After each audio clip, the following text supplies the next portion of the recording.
You know what? Welcome to Peak Performance Huddle. This is Walter Bond, your host, and I'm really excited today.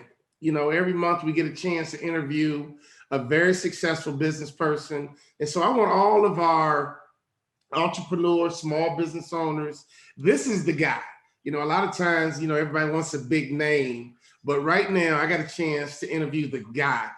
Bill Green took a business from a flea market table, right? I believe it to a public company. We're gonna get all the details of it, but if you say anything about flea market, right, and that's where you started, and then you were able to build a multi-million-dollar business from a flea market table, Bill Green is the guy that you need to listen to. And after today, I want you to be able to say, hey, you know what? I've heard of Bill Gates. I've heard of all these other celebrities, but I need to know Bill Green. All right. So welcome to our Peak Performance Huddle, Bill Green. How are you today? I am well. A pleasure to be here, Walter. No, the pleasure's all mine. I picked up your book, All In, and my God, it had so many nuggets. I really didn't know where to begin, to be honest with you. But the first thing, Bill, that popped off to me were your testimonials. I mean, the names in your testimonials. Bernie Marcus, founder of Home Depot. John Calipari. You know, currently you can make the argument he's the greatest college basketball coach of our time. And also David Falk, power agent. I wish he could have represented me. David Falk wouldn't even answer my phone call, right? So you clearly have access to a lot of big time business people. My first question is, what are your thoughts on fellowship that our small business owners and entrepreneurs need to be mindful of? When you say fellowship, are you speaking of the network? Yeah, just your network, the people you Yeah. know, who you hang around. What are your thoughts around just people? I got to tell you, I think that networking is one of the most important things you can do. And I can't tell you how many times I've heard young folks say, "Oh, I don't want to go to that event," or "I'm not going to learn anything there," or "What am I going to do?" And I tried and I wrote about it in my book, and I talk about situations where I felt insecure. I was young and younger than everybody else, and I was a fly on the wall in the room. And a few years later, I was Mr. Popularity, going out to dinner with everybody. And those are the relationships that you have to hold near and dear to your heart, because it's all about the network. Come on, we've all heard the cliche, it's not what you know, it's who you know. But why I was able to get so many great endorsers of my book was strictly because of networking. There's no book on how to get endorsers. You just have to go out there and bang on the people that you know. So networking at basketball games, I got to meet John Calipari. Bernie Marcus has to live in my neighborhood. Well, I'm not a shy guy. You can't be a shy guy. Go up and introduce yourself. The governor of the state of Pennsylvania. But I'll tell you what I'm really proud of, and I think you and I had spoke about this, and one of the reasons why I like to talk to young folks who think that I don't have a lot of money, and how am I ever going to get have a great business? Because I don't have the money. I couldn't go to a college. Well, I'm that guy that had no money and no college education. And when my publisher said I need some academics to endorse my book, and I said, well, I didn't go to college. I said, how am I going to get these folks? So what do? You dig in, you work hard. I did a little research on the 100 most best entrepreneurship professors in this country.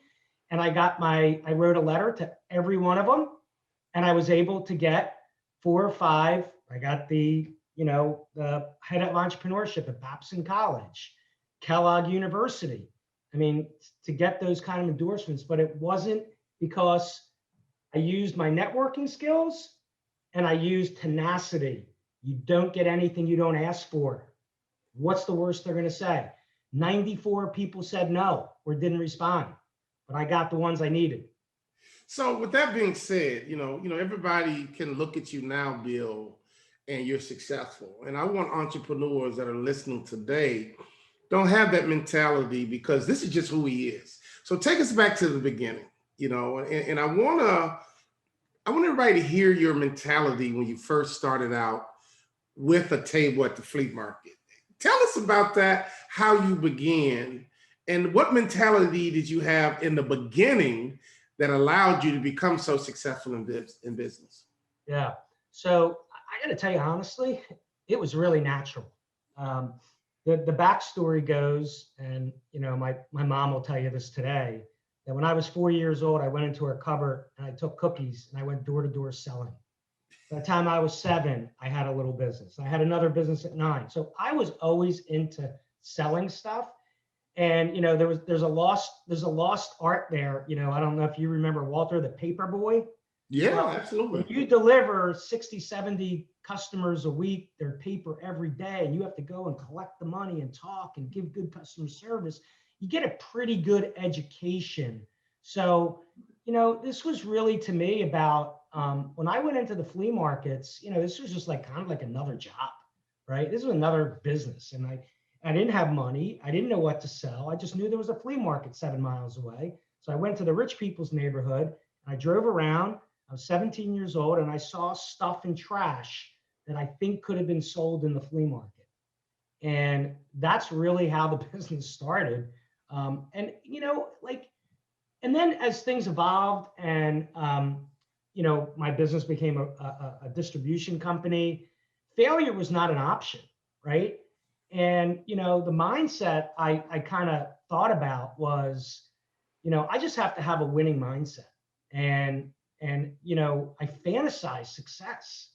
And my mother used to say, bring my mother into this, but she used to say, when you were a little kid, you would have 2 fake phones on at your desk in your bedroom, and you would literally play. You'd say Chicago buy, New York sell. Like, you were always thinking about what it was going to be like to be successful. And Walter, no different than you. You're sitting there saying, hey, I want to be a professional basketball player. But if you don't believe in yourself, nobody is going to believe in you.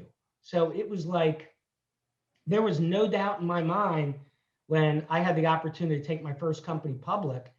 I had no intrepidations. I had all the confidence in the world, and it wasn't just because I was cocky or clearly wasn't educated. Man, I was disciplined. Whatever I didn't know, I dug in like crazy to get the knowledge I need. And when I tell young folks, they come to me as a mentor. Man, first thing you need to do is look in the mirror. You're really working hard. You're really doing what it takes to succeed. And if the answer is yes, great, stick with it. But if you don't have that confidence and that attitude that you can be successful, nobody is going to believe in you. And that. So Bill, here's a question. Because we coach a lot of small business owners, and a lot of business owners are stuck. What's your message to that business owner who is stuck? And when you were ever stuck, how did you get unstuck? Right? We talking about the ups and downs of business. I'm sure when you're at the flea market, the rapper Drake has a song, "We started at the bottom, now we're here." To take something from the flea market to public is like unbelievable. How did you get through the tough times? Or did you just have the same mentality no matter what the circumstances were saying?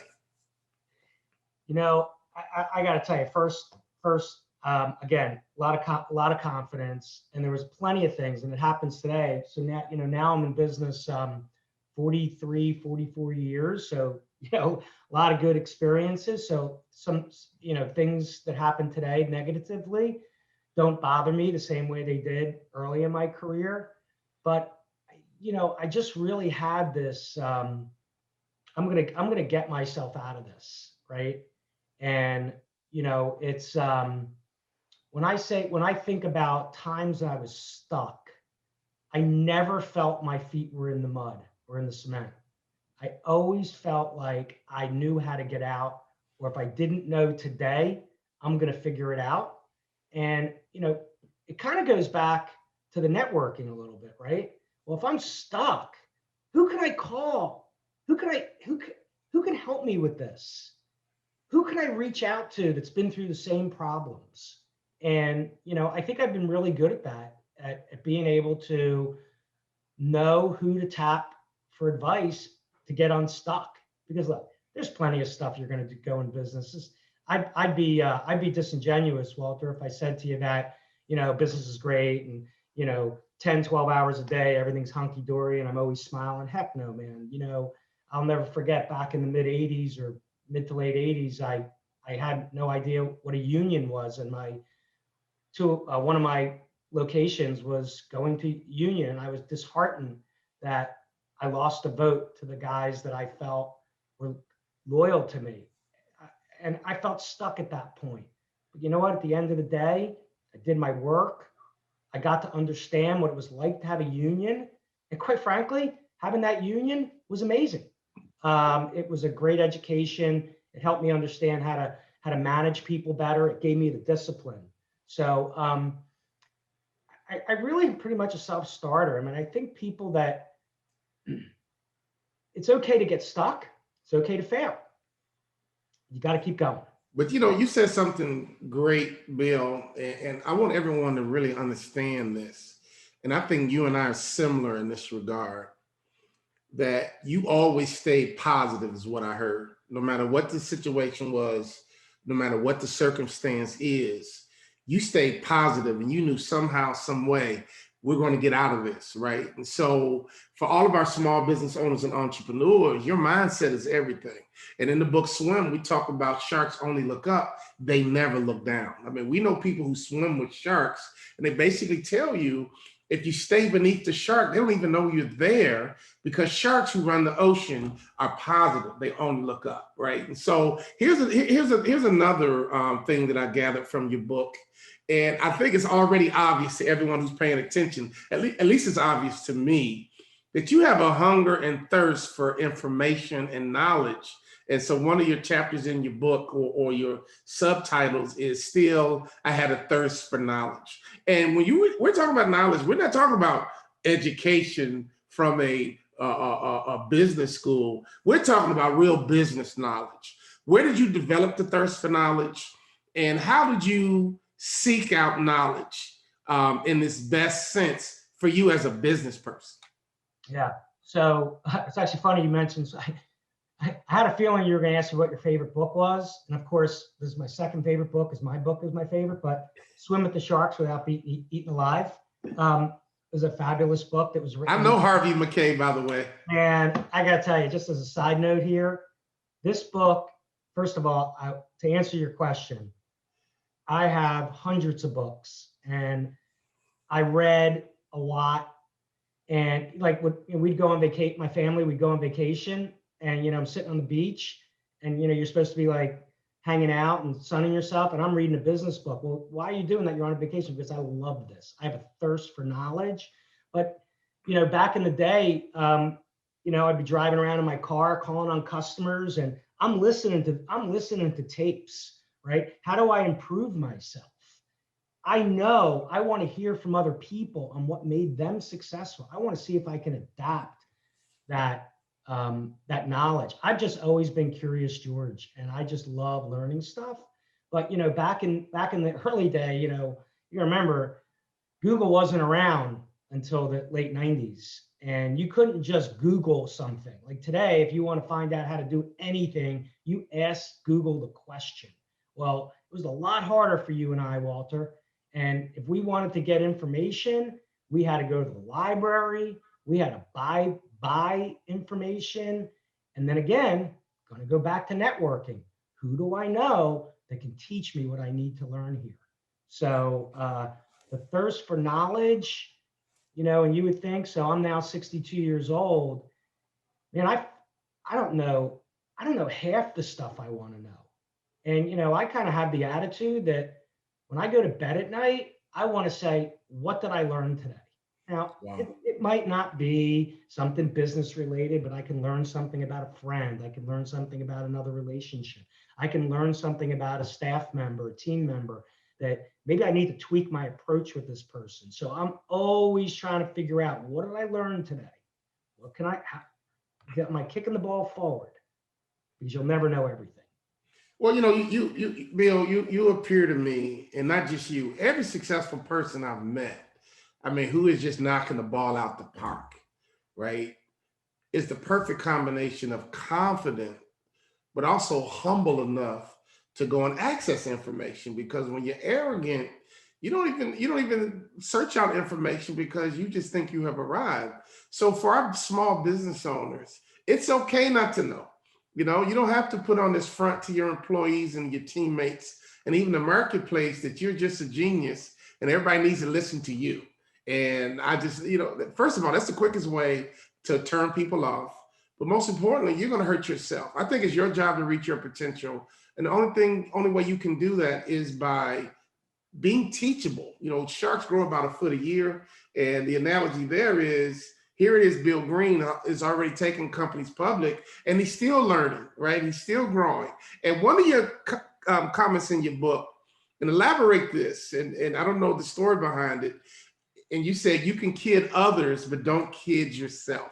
I love that. I mean, honestly, that's just about Bill Green can look in that mirror and be brutally honest with himself. So dig deeper into that for us. You can kid others, but don't kid yourself. What does that mean to some of our small business owners out here that might think they need to put off this air of arrogance and, I'm the man, so to speak? Or the woman? I would say looking in the mirror is one of the most important things you can do. And people kid themselves all the time.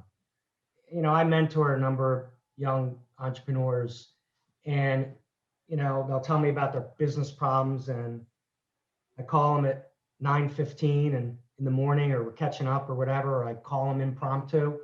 And what are you doing? "Oh, I'm on my way to work." Or I'm on my way to the, well, it's 9:15, man. Like, you just told me you're working really hard. What time do you get to work? What time do you end? So I don't want to make this about time, but people have a misconception of what hard work is. People have a misconception about how smart they are. People have a misconception about who really values them. I know a business owner that he has a very successful business, but he throws these parties every year, and he makes all his vendors come, and he thinks they love him, but they only love him because they're doing business with him. In his mind, they're loyal to him. No, they're loyal to him because he's their customer. Understanding the relationship, right? So look in the mirror. You could sit there and say, well, look, it's interpersonal as well, right? It's not only business. It's in any kind of relationship, whether it's your spouse, your children. You have to understand them and don't think you know them, because you got to look in the mirror and see what's going on in truth, not something made up. We can play games with our minds can play games on ourselves. We could think we're smarter. We could think we're working harder. And in reality is they're not.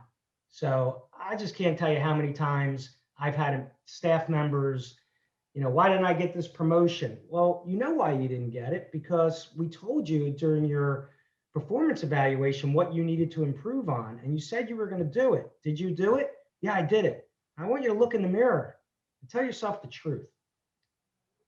They go, you're right. I actually did not. Okay, well, great. Well, now let's set it straight and let's start on a new course and we can fix this. Bill, I put this quote on LinkedIn, on Twitter, one of these social media. I get confused sometimes where I posted it. And I got a revelation maybe about 3 months ago. And to your point, some people operate in the truth and some people operate in what they need to believe, right? And the truth and what you need to believe are two totally different things. And so what I'm hearing, Bill, one of the keys that help you reach your potential in business is that you always operated in the truth and not what you needed to believe. And by looking in that mirror, being brutally honest with yourself is probably one of the most important qualities that a person can have that can help them reach their potential. So how do you pull this all together?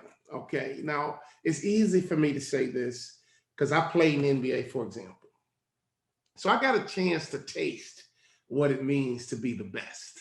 And so I know that, man, that vision I had as a little kid was realistic because I had the gift and the ability and the talent. Now, I will say through the years, as a motivational speaker, I don't like to poo-poo on anybody's dream, but sometimes I feel a disconnect between someone's vision and their talent and ability that God gave him. Now, I would have loved to be LeBron James, but the truth is, I didn't have that kind of talent. I didn't have that ability. So making it to the NBA, bouncing around, barely making teams was my version of reaching my potential, right? So what is your message for a business owner?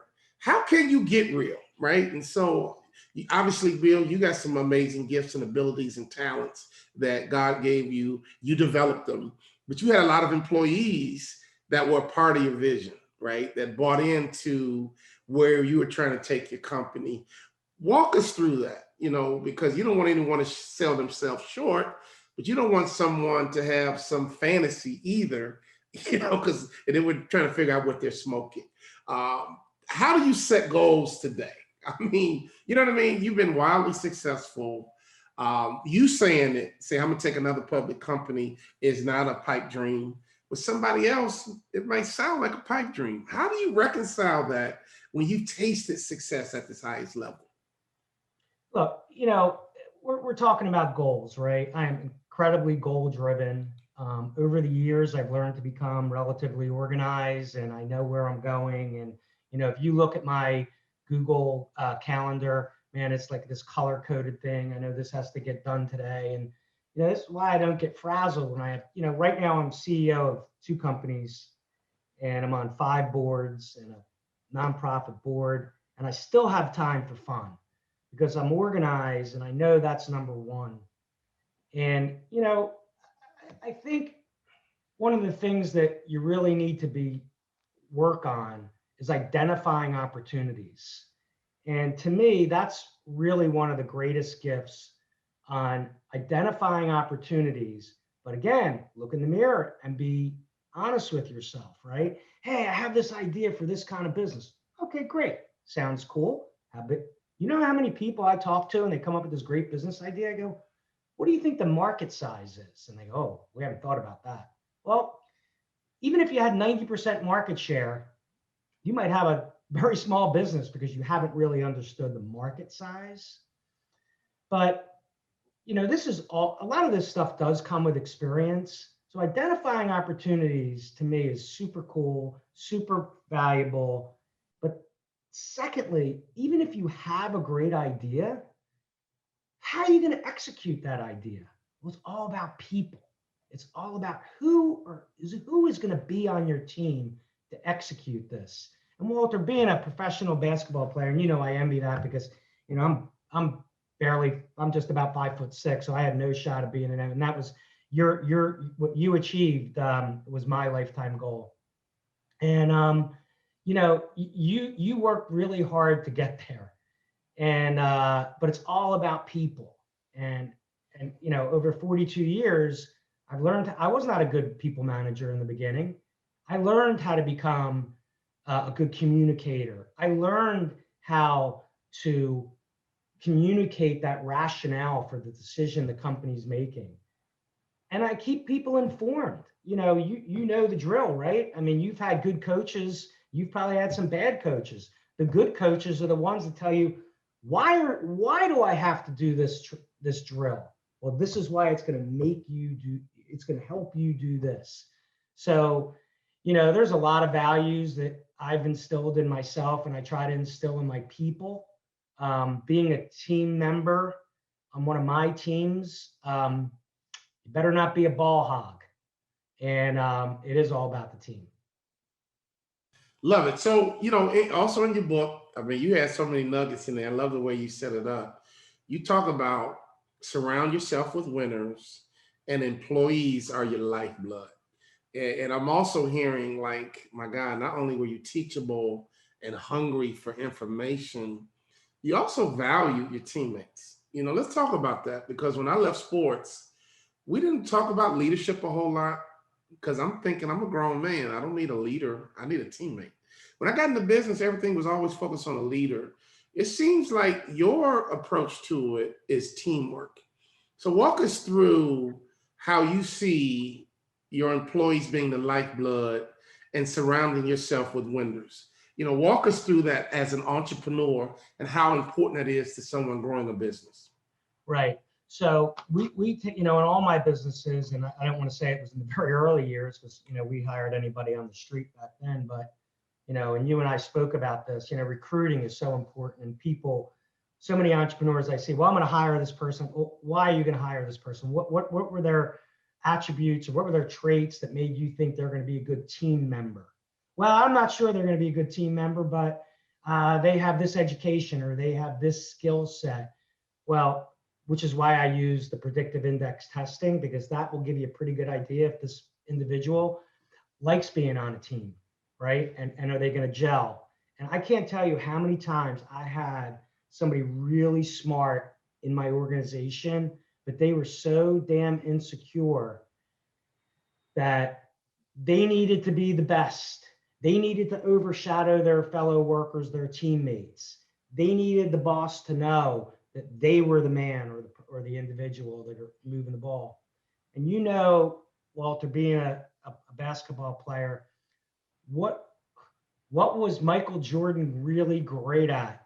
He made the other guys around him better. And somebody taught me this.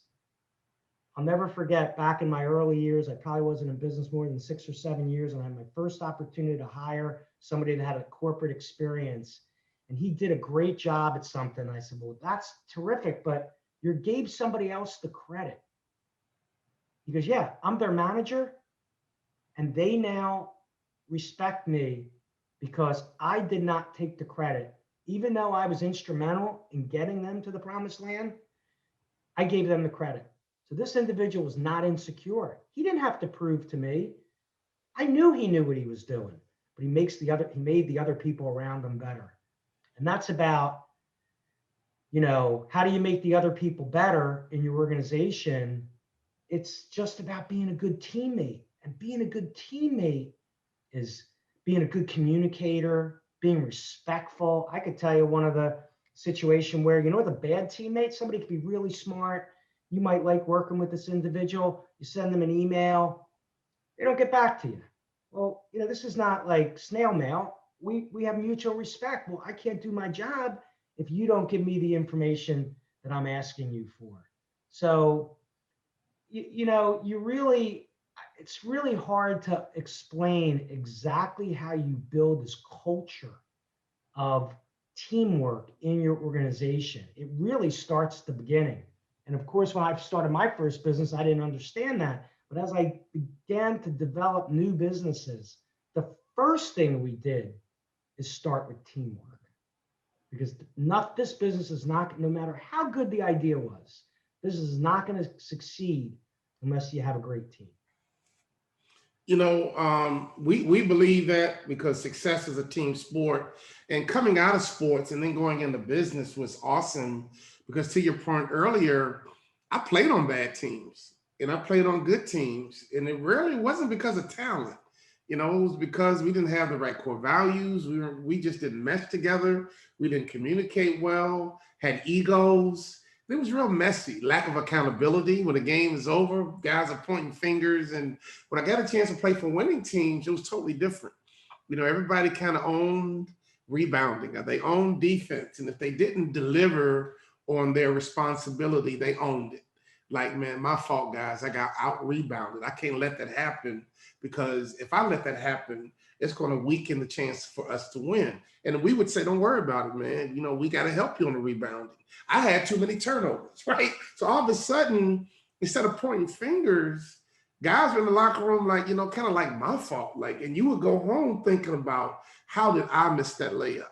How did I make that turnover? How did I let that guy, score all those points? Bad teams, totally different. Oh, that guy can't rebound and this guy can't shoot. And so it sounds to me, Bill, the way you built teams is that attitude was way more important to you than someone's skill set, right? And I've heard the saying, hire for attitude, train for skill. Talk about that a little bit. And then I want you to talk about how managing is like parenting. So answer that question about attitude and how it relates to teamwork, and how is managing just like parenting? Yeah. So attitude, the attitude is contagious, right? So, I kind of have this theory about, um, I call it, and I think I didn't make it up. It's called MBWA, manage by walking around, right? So you're managing people and they might not even know it, right? You're walking around, you're asking how they're doing, you're asking how their family is, and they just love that, right? So now they're saying, wow, this guy, he's not just the guy that signs our paychecks. He's approachable. He's asking me how my weekend was. Like there are so many things in managing the people. But it really does dovetail into managing as like parenting. Just like, I mean, I have 3 children. Each one of them are different, and I had to adapt my parenting style to each one of them. No different than I have to adapt my management style to different employees.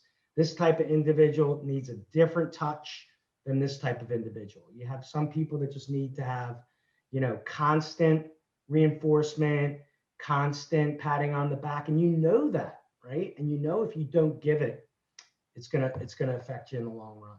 But I think that's one of the keys, that understanding that they're not all the same. And if you're not flexible in your style and your management style, it's going to be really hard to build teams. Let's talk about culture and core values. And this is, one of the things that we teach in our teamwork methodology. In sports, for example, everybody plays hard for the most part. Yeah. So then you have to ask yourself the question, well, if everybody plays hard, why are some teams winners, some teams are losers? And then you get that rare breed that become champions. We've all loved the champ, whether it's a heavyweight boxer. Why was Muhammad Ali the champ, right? For example, I think about Muhammad Ali and Floyd Mayweather, two of the best boxers we've ever seen. These guys not only were charismatic, they were smart, almost a genius, but they all believed in defense. It's almost like they approached boxing with a defensive mindset because they respected that at any moment, this person in front of me can knock me out. So the first thing I got to do is have good defense and then counterpunch. When I think about Muhammad Ali, he was just an amazing counterpuncher because he was so freaking smart. Floyd Mayweather, I've heard rumors that he can't read. Intelligence can be measured a million different ways. I don't care if he can read or not. That dude is a genius in the ring, right? So when it comes down to culture and core values, what are your thoughts around that? And how are you able to build a culture that can take a company public? It's one thing to have an idea, but how did you build the right culture with the right teammates to make sure your business was successful? Yeah, because, Walter, I set an example. Right now, I don't want to say I'm the first one in the office and the last one to leave, but I used to be, right? And I knew the communication was the most important thing. Every time we've done exit interviews in the early days and we've heard, why are you leaving? I don't know what's going on around here. We didn't, so that like resonated, like I need to become a really good communicator. And it's hard work. So when you talk about Muhammad Ali, you can say Michael Jordan and Larry Bird. Why were those guys great players? Because they were the last ones in the gym, right?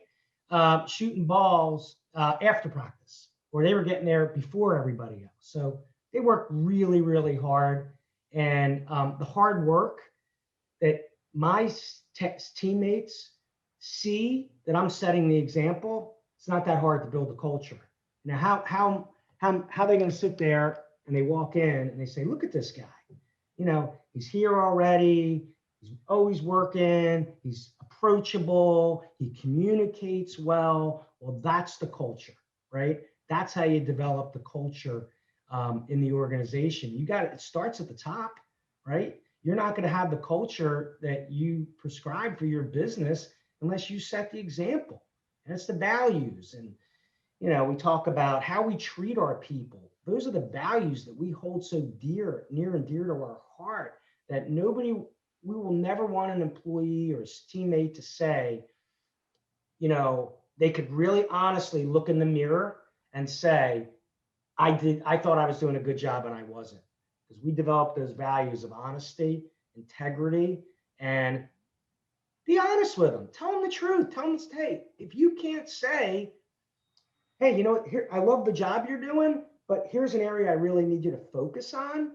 I'm making you a better team member. And if you get pissed off at me because I told you the truth in my opinion, then I probably don't want you on my team anyway, because I'm trying to do this constructively. It's just how you build the values. And look, you know, things have changed over the last 40 plus years in business. You know, employees are expecting different things from their company that they work for than they did years ago. You know, years ago it might have been, hey, just give me a fair wage and give me a nice, decent place to work, and I might stay here forever. But now it's a little bit more. It's, you know, it's how nice of a Christmas party does your company have every year? I mean, there's so many things. When do we do happy hours? All those things get intertwined into it. So I'm not saying you need to overpay your people or have, you know, a $1 zillion budget for employee perks. It's how they get treated. So all these little things is how you treat somebody else. And you know, I've had a number of people in my career, they leave and, you know, they think it's greener on the, you know, pasture's greener on the other side. And next thing you know, I would say 50% of them want to come back because they know the culture we set was really, really, really the right way to build an organization. Well, I think that, employees leaving and wanting to come back says it all. It's self-explanatory. Maybe I didn't appreciate the culture.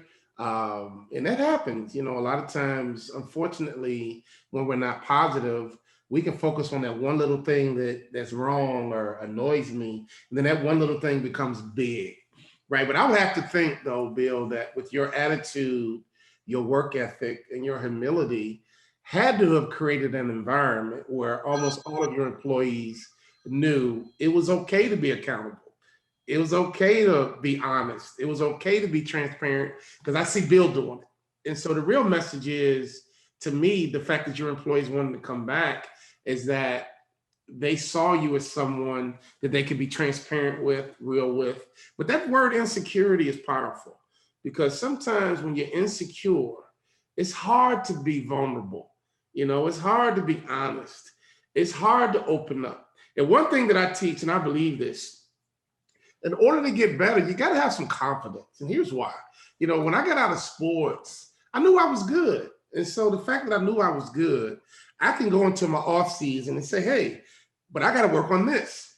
You know what? When you lack confidence or you're insecure, it's hard to identify your weaknesses because you feel like it's an indictment, on yourself. Because if you don't have a healthy self-image, anything negative associated to you could be devastating because you don't think well of yourself in the first place. So the first thing we got to really talk about is confidence. I believe confidence is arrogance under control. Be confident so when you have that constructive criticism, don't fall apart. And I've made this statement on stages in front of thousands of people, and I do it in a funny way, but I believe it, that most people in corporate America are either lying or they're crazy. And I'll have everyone, raise your hand if you're perfect. You normally get one person raise their hand, hugs me. Nobody will admit they're perfect. Okay, so we've established you're not perfect. So if you know you're not perfect and you admit you're not perfect, why do you get bent out of shape when you get some constructive feedback? That's baffling to me. Now, it's one thing to get, kind of, verbally abused versus some constructive criticism when you've been, you've already admitted that you're not perfect. So I believe in the withdrawal, deposit withdrawal methodology of leadership. Make a whole bunch of deposits. And when it's time to make that withdrawal, constructive criticism, the person shouldn't get bent out of shape because, I think well of you, I think highly of you, but this one little thing we can work on. And all I'm trying to do is increase your value so I can pay you more. So I got stuff I'm working on, but as the boss, it's kind of my job to bring it to your attention. But hey, let's all work on this together because I need to get to work earlier. But I need you to do this. All that is cool. But let's talk about next level. To me, obviously, to go from the flea market to a public company, you've owned 6 companies through the years, I believe. I want to ask this question, but then without, in your own way, kind of give us a scope because some people still don't know Bill Green. And I just want you to paint the picture just from a standpoint of credibility, just so they know who they're listening to today. I mean, you almost bought the 76ers or was in you can tell us about that as well. But I want people to understand the level in which you did business, so they understand, hey, man, I need to listen to this guy because this is somebody who's been to the mountaintop, so to speak. So let's talk about next level. Our program is called the off season, obviously, that I learned in sports. That's where you get bigger, stronger, and faster. What was your approach to the next level as a business owner? So, I actually had, I was blessed. I had an opportunity at a pretty young age um, to take my public company private, sell most of my shares. I was 43 years old, and I tried to retire. And it was 3 months in, and I realized not that it was a mistake to pass the baton to the next level, the next executive in the organization to take the reins. But I found out a lot about myself, that I needed to be busy. I need to be busy. I need to be creating. I needed to be around people. And, if you saw my golf swing, you'd kind of understand why retirement didn't work out. But, I've started a number of businesses. So right out of the gate, I had a lot of relationships, and it goes back to networking. I was invited to start co-investing with private equity firms and sitting on boards. And so I created Crestar Partners, which is a business that I'm still involved with today, where we invest in private companies, and they could be many different sizes, but they're typically very entrepreneurial run. Today, I am invested, Crestar Partners has private investments in 21 different companies. And of those 21, I sit on 5 boards. And then that was originally, and then I went into the real estate business. I started a company that invested in municipal tax liens, and I did the ultimate pivot where I took that business and then started doing single family rental housing, was what got me into the other business that I'm the CEO of today called Lending One, where we lend to real estate investors. So a lot of these things have kind of been pivots. And, but, I just like to when I see opportunities, it's just really, really hard for me to pass. And, that's really, I would say, what I'm continuing to just love about when I wake up in the morning, man, it's like, what's the next opportunity? Or how do I take this opportunity that I kind of discounted or pushed aside and make it work? When you talk about, you mentioned the off season, and, it's not just all work for me. So I don't want anybody here on your podcast to think that, man, this guy's just a crazy workaholic and he doesn't have a life. Man, I believe in work hard, play hard. And part of my mindset, I'm 62. I've been an age group triathlete since I'm 30 years old. And when I go out, and I'm clearly not as competitive as I used to be, and not as fast. Matter of fact, I'm pretty damn slow, but I still do it. I'm work out 7 days a week, but I can't tell you how many situations I've gotten out of my head and cleared the air or came up with a business idea while I was out on a run, while I was swimming, whether I was biking. My mind is that charges my battery, the physical exercise. And, the other thing is, it's about giving back, right? I don't know anybody would look at a person like me and say, man, look, he's probably made a bunch of dough. What's he really doing with it? Well, honestly, I treat Philanthropy as my 4th child. And I sit on the foundation board of trustees of Children's Hospital of Philadelphia, which is one of the finest children's hospitals in the world. And, I think it's just a blend, right? If you're just one dimensional in your approach to business or your approach to life, it's going to be really hard to feel fulfilled.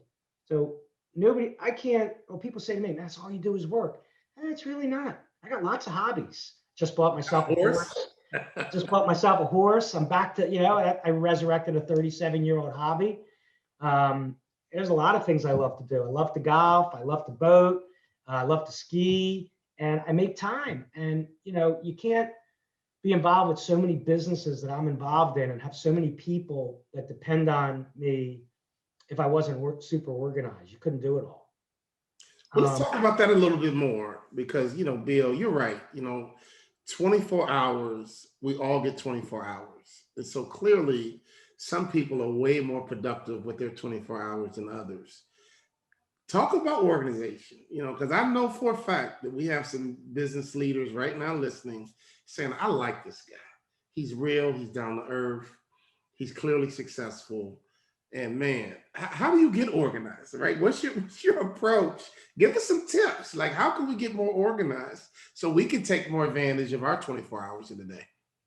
So when I talk to people and I say, here's kind of the way I approach this, or here's the way I see it, and they now have a to-do, and they don't write it down, they're depending on their memory, man, I write everything down. Like I said earlier, if you look at my calendar, it doesn't only have appointments on it or calls that I'm scheduled for. I have a task list built into it.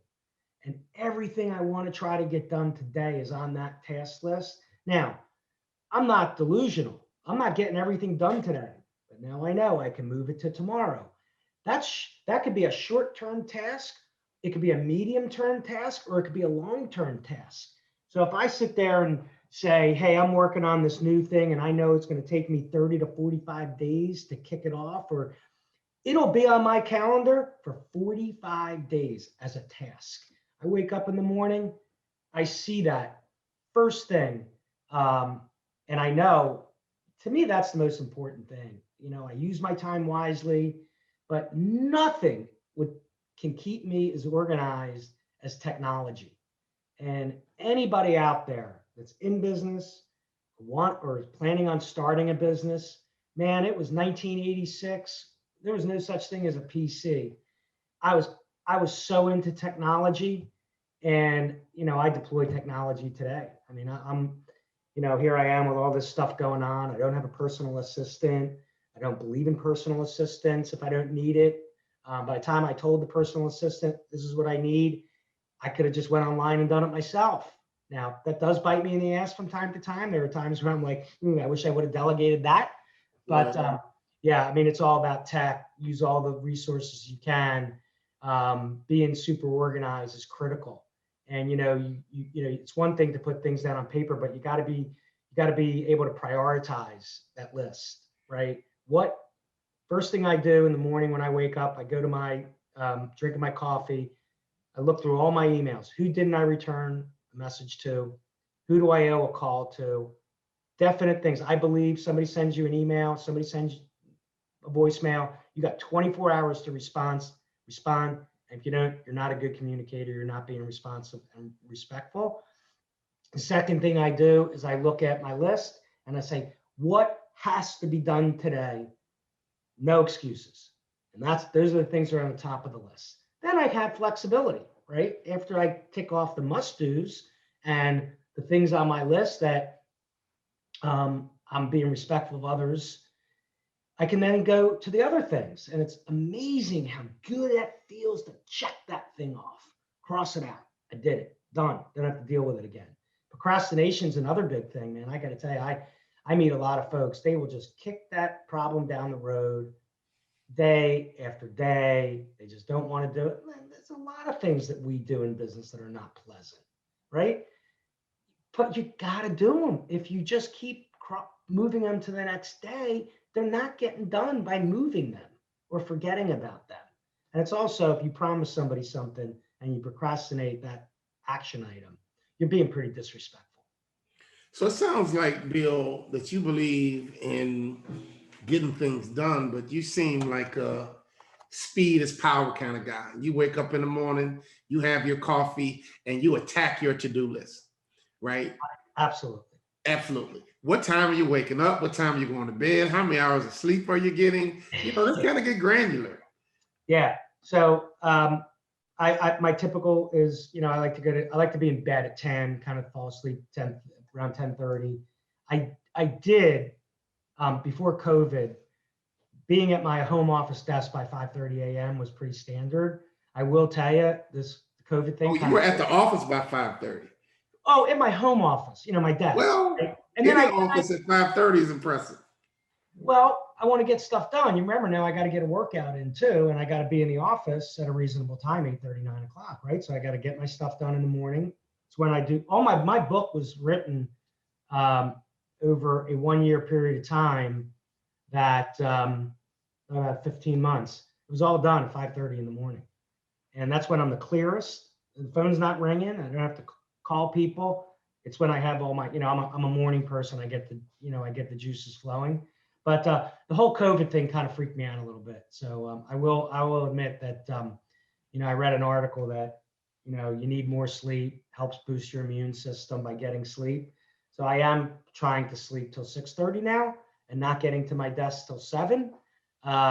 So I will tell you, I'm a little bit less productive, but I feel great. Okay, so you wake up, you attack your to-do list, or let me say your must-do list. No, you have your coffee, and then you do your to-do list, and then you go work out, and then you go into the office. I mean, some of my business leaders, business owners, they want the detail of it. Give it to us so we can get into Bill Green methodology and taking our companies public. To-do list, coffee, workout, and then you go into the office to manage your team. Give us real instructions of how you work so that we can be influenced by you. Look, it's a lot of years of practice, right? And it's kind of new. I don't think there's any specific prescription to how this works, but I think you have to, if you're honest with yourself and you stick to your playbook, which is your task list or your to-do list or your calendar, and you use it wisely and you tick things off as you complete them, I think that's really a great way to start. You are going to see the difference in how your day goes when your day is, you have a blueprint to your day. And I got to tell you, I know you're looking for a little more meat on the bone than that, but that's it. Take it off the list. Just schedule everything Check it you off need the to be list, done. man. Take it off the list. Now, how do you work in groups of people who don't have your kind of pace? I mean, does that frustrate you, or you get all your stuff out the way because you know that I might have to spend a little more time with this team or that department? It's one thing to get stuff done that you can do, but how do you now mesh that when you're working with your teammates who don't have the same type of work ethic, or it's not as easy as just getting 5 people to check this group box off? Yeah. Just so you know, what I'm describing, forget the organizational skills or the businesses. This is not for everybody, right? And I don't, not everybody wants to be an entrepreneur. Not everybody wants to be a business person. They're totally happy being an employee, working 9 to 5, and that is all good with them, right? And I don't hold that against them. Again, managing like parenting. I have to know that individual I need to talk to a little bit different. I can't tell that individual, we can't sit there and we leave a meeting and it's over and we come back the next day and I say, hey, did we check that box and how are we doing on that initiative? Well, I didn't get to that yet. Well, was I being reasonable in my ask? Because not everybody's like me. And I think over the years, I've tried to, adapt, because I used to get really frustrated with that person across the table that didn't have my same work ethic. I can see that. That's why I asked the question that, man, like, you're driven, you're focused, but everybody's not driven. Everybody's not focused. You're the CEO, you're the boss. How did you manage that? Because we got business leaders who have that same dilemma right now. I guess it's just understanding. And that's why Magic Johnson, for example, was not a great coach. It's probably like why most superstar athletes are horrible coaches, because they just have their pace. They have their own ability. And sometimes it's frustrating when you work with someone who's not as gifted, talented, or driven as you. How did you manage that? Because that's a real chism in the business world. to be able to manage both of that as a business leader without getting frustrated and without lashing out sometimes with the people that you need to help you execute this amazing dream? Yeah. So I had a fellow that came on my team very early in my career, mid 80s. Actually, it was 87. And I think he was with me till 95. But he was he was really talented guy. But he was one of those kind of like I get credit kind of guys, like wasn't really letting it out. And he had a saying, if everybody was like me and you, work ethic wise, man, it'd be an awfully competitive world. So it really, it resonated with me because it was cocky, right? But he kind of made a good point because there's, that you have this different level of tenacity in your DNA. Everybody can't be that person. Just like, I had the opportunity to meet your lovely wife, and, she's this killer personality. You guys are a counterbalance, right? You can't have two people banging it out all the time against each other. So I use those other people that have a different level of tenacity to my advantage. Wow. And I think that it comes over time, reading people. But more important than being able the ability to read people is to listen. I will tell you that that's probably one of the biggest flaws I see entrepreneurs or wannabe entrepreneurs and business people is they don't listen. They think they're listening. They're going through the motions that they're listening. They're pretending that they're listening. They didn't hear a word you said. And it takes a lot of work and time to become proficient at listening. Sounds kind of weird, right? Good. Well, listen, I got two more questions. One is, where can we get our hands on this book, All In? I'm telling you, this is your heart on paper. And if you're an entrepreneur, a small business owner, and you want a down-to-earth guy who didn't come from money, was not born on the right side of the track, parents didn't set him up some trust fund, he built this thing from scratch. He started at the bottom, now he's here. Where can we get our hands on All In? Then I have one more follow-up question. Yeah, it's Amazon, paperback, hardback, Audible, Kindle, Barnes and Noble, same thing. I mean, it's not retail is kind of tough with books. It's mostly online. I mean, I think 90% of the books today are bought online. And we hear about all these celebrity business guys, the Mark Cubans of the world, and there's a lot of marketing behind that. But, Bill, I've gotten to know you. I've gotten a chance to spend time with you, and I've been around a lot of big time business people, and I just love your whole deal. I love your temperament. I love your humility. I love your work ethic. I love the fact that you're not afraid to talk about your strengths, your weaknesses. Even in your book, I forgot what you call it, but you talk about some of your fiascos. That's what it is. Oh, yeah. You're not afraid to share some of your mistakes, which I think is okay because you still learn from that. Okay. So All In, I want everybody to run out, buy this book, get online, read this book, because this is the real deal. This is hands-on. This is the good, the bad, and the ugly of how to really be successful as an emerging entrepreneur. But here's my final question. We ask it of every guest. We have a teamwork methodology called I-Team. Within it, and let me just frame it up. In basketball, you play your game, right? I love to shoot, and I did everything well, nothing great. I did everything well, but I can knock down my shots. And that's how I made it to the NBA. Some guys block shots, some guys rebound. Everybody had their different skill set or their game. So in business, our teamwork methodology is built around work expressions. And we believe people go to work and express themselves. And there's 5 ways you can express yourself at work.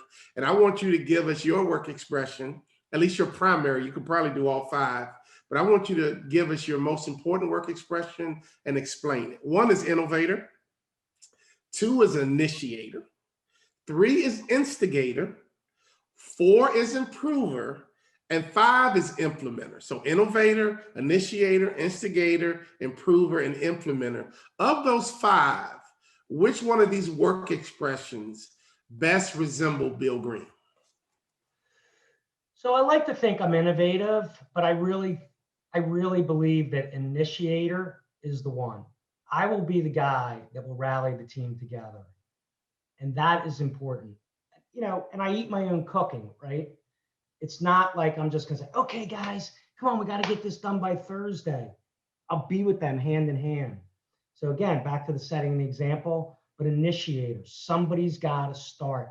Somebody's got to take the shot, right? And if you don't have that guy that's ready to take the shot, how are you going to win the game?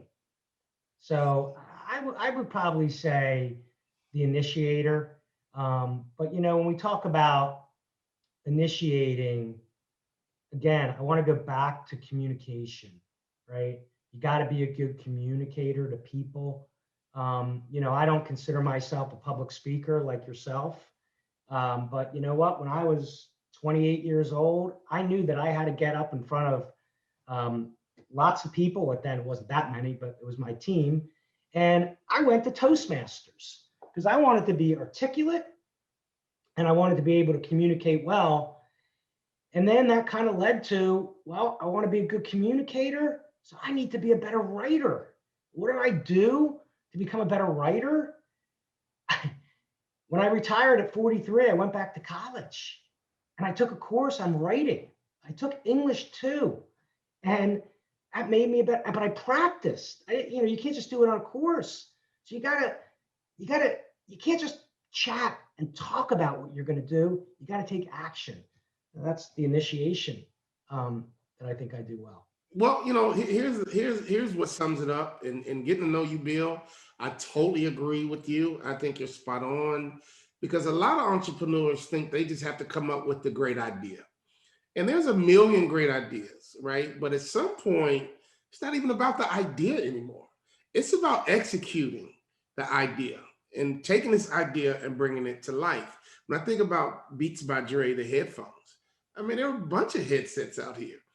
But how did Beats by Dre come into a category that's already established and just dominated? Why? They initiated it, right? And so all of our small business owners, entrepreneurs, all of the work expressions are important. But when I think about Mark Zuckerberg, Facebook was not his idea. It was somebody else's idea. But he's the one that put legs on it, right? And so to me, if you're not an initiator, you need to go and find one. And most initiators are really your COOs of a company.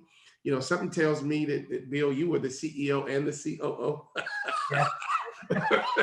and that's what and sometimes the CFO, but that is LeBron is great because he can do it all, right? And eventually, we need all of our CEOs and entrepreneurs to be able to be really good in all 5 work expressions, and that's the equivalent of a small business that's poised to go big because every big company started small. But if you can't do it all, you got to be able to find the right teammates that don't compete with you, but complement you.